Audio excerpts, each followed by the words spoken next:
Hello అందరికీ దొండకాయ curry ఎలా చేద్దామో చక్కెరలో కట్ చేసి పెట్టుకుని దొండకాయలో సాల్ట్ వేసి పిసికేసి పక్కన పెట్టుకోవాలన్నమాట. అలా పిసికేయడం వల్ల దొండకాయ త్వరగా మగ్గుతుంది.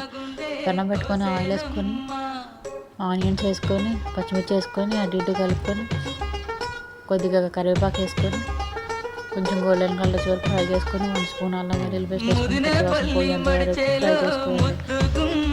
పచ్చివాసన పోయేంత వరకు ఫ్రై చేసుకున్న తర్వాత చక్కెరల్లో కట్ చేసి పెట్టుకున్న దొండకాయలు వేసి 20 మినిట్స్ ఫ్రై చేసుకోవాలండి. లేకపోతే ఎక్కువ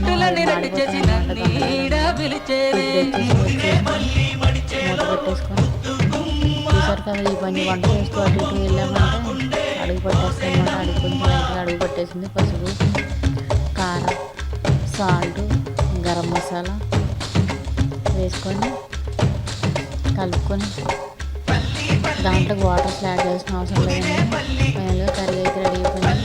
కొత్తిమీర వేసుకొని చికెన్ తిన్నట్టే ఉంటుందండి. వాటర్ అయితే యాడ్ చేయాల్సిన అవసరం లేదు.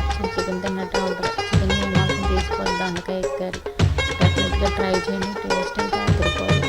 వీడియో నచ్చితే లైక్ చేయండి.